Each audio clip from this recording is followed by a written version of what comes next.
اعوذ باللہ من الشیطان اللعین الرجیم بسم اللہ الرحمن الرحیم الحمدللہ الذی جعلنا من المتمسکین بولایت امیر المؤمنین علی ابن ابی طالب علیہ السلام ولعنۃ اللہ علی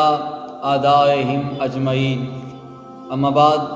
قال سبحانہ وتعالی فی کتابہ المجید والفرقان الحمید بسم اللہ الرحمن الرحیم بقیت اللہ خیر لکم ان کنتم مؤمنین سلام علیکم تو فیا علی علیہ السلام مدد۔ محترم سامعین و سامعات، آج کی گفتگو میں خداوند متعال کی قدرت کا کرشمہ ظاہر ہو جائے گا، کیونکہ پیغمبر خدا حضرت محمد مصطفیٰ سرور کائنات صلی اللہ علیہ وآلہ وسلم سے لے کر امام حسن عسکری علیہ السلام تک تمام معصومین علیہم السلام سے متعدد احادیث و فرامین امام زماں علیہ السلام کی آخری حجت ہونے کے بارے میں موجود ہیں کہ کس طرح خداوند متعال کی آخری حجت کا ظہور ہونا ہے اور دشمنان حق کا تختہ اس وقت کے علی یعنی امام زماں علیہ السلام کے ہاتھوں کیسے الٹے گا۔ تو یہی وجہ ہے کہ وقت کے حکام نے امام حسن عسکری علیہ السلام کے خانہ نور کے گرد محاصرہ کیا تھا، یعنی ہر وقت پارے رہتی تھی کہ جب بھی کبھی ائمہ علیہ السلام کے فرزند کی تصدیق ہو تو ہم ان کو اپنی تلوار کا نشانہ بنا لیں۔ لیکن قدرت الہی، حکمت الہی کہ کس طرح امامت کی حفاظت کرتی ہے، یہ دیکھ لیا گیا کہ جب نزول امام عصر ہوا تو امام حسن عسکری علیہ السلام کی ہدایت کے مطابق ایک پرندہ روح القدس امام مہدی کو اٹھا کر آسمان کی جانب لے گیا اور پھر روز ایک مرتبہ اپنے بابا کی خدمت میں پیش کرتا المختصر کے امام زماں علیہ السلام کی تربیت بلا واسطہ طور پر خداوند متعال کے پاس ہو رہی تھی، اور امام حسن عسکری نے عقیقہ کے طور پر متعدد جانور ذبح کرنے کا حکم دیا۔ اور جیسا کہ روایات میں ملتا ہے کہ امام زماں علیہ السلام کا جو عقیقہ دیا گیا وہ امام حسن عسکری علیہ السلام نے 10,000 رطل روٹی اور اسی مقدار میں گوشت بھی تقسیم کرنے کا حکم دیا۔ دیکھیے سامعین محترم، عقیقہ کے لیے ایک جانور کا ہونا بھی کافی ہے، لیکن امام حسن عسکری علیہ السلام کا ایک خاص اہتمام امام زماں علیہ السلام کی اہمیت کو روز روشن کے طور پر واضح و معین کر رہا ہے۔ عزیزان محترم، اکثر افراد نے بعد از نزول امام زماں علیہ السلام کو اس وقت پہلی دفعہ دیکھا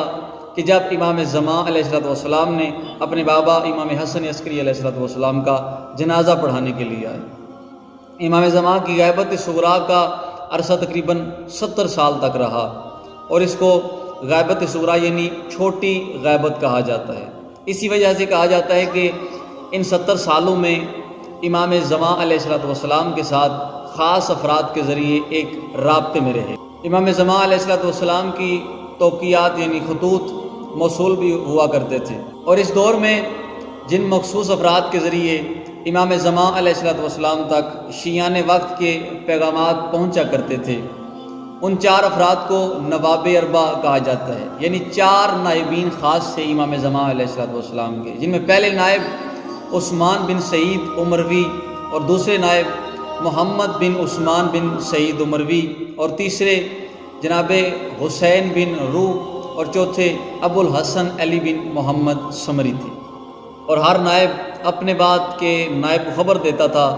کہ میرے بعد آپ امام کے نائب ہیں، لیکن جو آخری نائب یعنی ابو الحسن علی بن محمد سمری تھے، جب ان سے سوال کیا گیا کہ آپ کے بعد کون امام کا نائب ہوگا تو ان کا جواب یہ تھا کہ میرے اختیار میں نہیں ہے، اور امام کا پیغام مجھے موصول ہوا ہے کہ علی بن محمد سمری، خدا تمہارے برادران ایمانی کو تمہارے بارے میں عظیم اجر عطا فرمائے، اور اب تمہارے وقت وفات قریب آ گیا ہے، تمہاری زندگی میں فقط 6 دن باقی رہ گئے ہیں، اپنے جملہ امور کو جمع کر لو، یعنی جتنے بھی تمہارے امور ہیں، کام ہیں، ان کو جمع کر لو، اکٹھا کر لو، اور خبردار اپنی جگہ کسی اور کو وصی مت بنانا، اس لیے کہ اب مکمل غیبت کا آغاز ہو رہا ہے،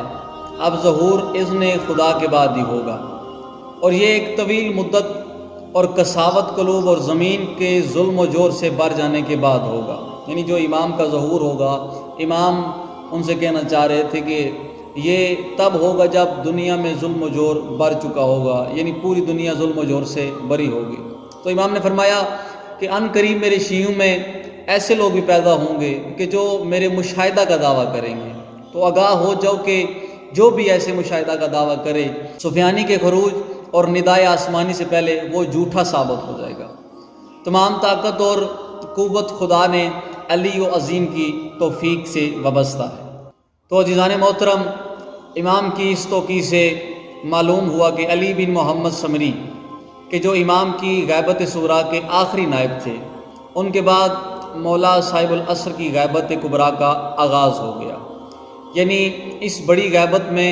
غیبت صغری والا توقیات کا سلسلہ منقطع ہو گیا، یعنی خطوط کا جو سلسلہ تھا وہ ختم ہو گیا۔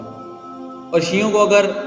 اپنے کسی بھی امر میں امام کی ضرورت ہوتی تو وہ ائمہ علیہم السلام کی محفوظ تعلیمات سے استفادہ حاصل کرتے تھے، کیونکہ ایک اعلان عام ہو گیا تھا کہ غیبت کبریٰ کا آغاز ہو گیا ہے۔ اس کے بعد سوالات کے جوابات براہ راست تو نہیں مل سکتے تھے، بلکہ ہمارے ائمہ علیہ السلام کی محفوظ تعلیمات کے ذریعے حاصل کرنا ہوں گے، اور ان تعلیمات سے استنباط و استخراج کا کام وہ علماء انجام دیں گے جو اپنے نفس کو ہوا و ہوس سے بچانے والے ہوں گے، اپنے دین کو خطرات سے دور رکھنے والے ہوں گے، اپنے مولا کے احکام کی اطاعت کرنے والے ہوں گے، اور اپنی خواہشات کی مخانعت کرنے والے ہوں گے۔ یعنی امام علیہ السلام یہ فرمانا چاہ رہے تھے کہ وہ شخص ہمارے پیغامات، ہمارے فرامین لوگوں تک پہنچائے گا، شیعوں تک پہنچائے گا، جو اپنے کردار میں پاک ہوگا۔ سامعین محترم، واضح رہے کہ غیبت امام کے بارے میں دو طرح کے تصورات پائے جاتے ہیں، ایک غیبت شخص ہے اور دوسری غیبت شخصیت ہے۔ غیبت شخص کے معنی یہ ہوتے ہیں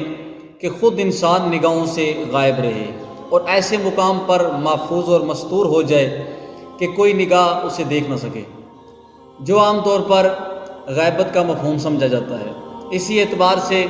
کسی انسان کو غائب کہا جا سکتا ہے۔ اور دوسری غیبت شخصیت ہے، اس کے معنی یہ ہے کہ انسان نگاہوں کے سامنے موجود رہے لیکن اس کی شخصیت نگاہوں سے غائب رہے، جس طرح کہ جناب موسیٰ اور فرعون کے قصہ میں واضح طور پر یہ بات نظر آتی ہے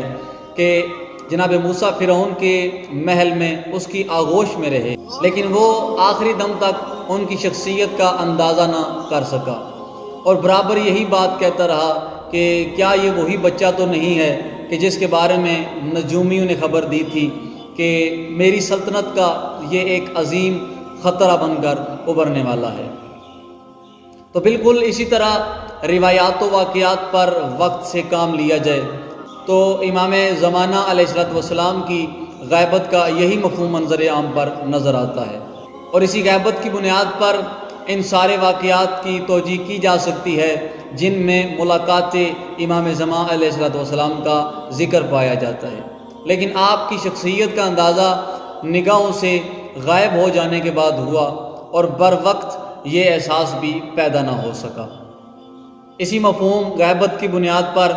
ان روایات کی توجیہ بھی کی جا سکتی ہے جن میں یہ مضمون پایا جاتا ہے کہ آپ کے ظہور کے وقت بہت سے افراد اس بات کے دعوے دار ہوں گے کہ ہم نے آپ علیہ السلام کو مختلف مقامات پر دیکھا ہے۔ غیبت کا مفہوم اول بھی بعض اعتبار سے درست ہے، کیونکہ عام طور پر لوگ آپ کے جمال مبارک کی زیارت سے تو محروم ہیں، لیکن مکمل طور پر غیبت کے باوجود بھی ملاقاتوں کا سلسلہ دوسرے بھی مفہوم کی تائید کرتا ہے۔ تو معلوم ہوا سامعین محترم، دراصل ہماری معرفت میں کمی ہے، کیونکہ اصل میں ہم امام علیہ السلام کی شخصیت سے دور ہیں، اور اس دوری کی وجہ ہمارے گناہ ہیں، ہمارا کردار ہے، ہماری دنیا پرستی ہے، کیونکہ جس طرح ایک وقت میں رات اور دن جمع نہیں ہو سکتے، یا دن ہوتا ہے یا پھر رات ہوتی ہے، اسی طرح ایک وجود میں ایک وقت میں امام وقت کی محبت اور گناہ جمع نہیں رہ سکتے۔ اگر گناہ ہوں گے تو معرفت نہیں ہوگی، اگر معرفت ہوں گے تو گناہ کا تصور بھی کرنا حرام سمجھا جائے۔ اور اسی پیغام سے ہم آج کی گفتگو کا اختتام کرتے ہیں کہ اگر امام علیہ السلام کی معرفت حاصل کرنی ہے، امام علیہ السلام سے اس دنیا میں ملاقات کرنی ہے، تو اپنے کردار ٹھیک کر لیں، گناہوں سے دور ہو جائیں، تو امام علیہ السلام کی محبت بھی ملے گی، امام علیہ السلام کی معرفت بھی ملے گی۔ اور ان پیغامات کو فقط اپنے تک محدود نہ رکھا جائے، بلکہ اپنی نسلوں میں، اپنے بچوں میں اور دیگر جتنے بھی احباب ہیں جو کہ امام زمانہ علیہ السلام کی معرفت سے دور ہیں، ان تک پہنچایا جائے۔ تو اسی سے دعا گو ہوں پروردگار عالم ہم سب کو معرفت امام زمانہ، تعلیمات امام زمانہ حاصل کرنے کی اور ان پہ عمل کرنے کی توفیق عطا فرمائے۔ مالک ہمارے کرداروں کو مضبوط بنائے اور ہم کو امام زماں علیہ السلام کے جانساروں میں شمار فرمائے۔ والسلام یا علی علیہ السلام مدد۔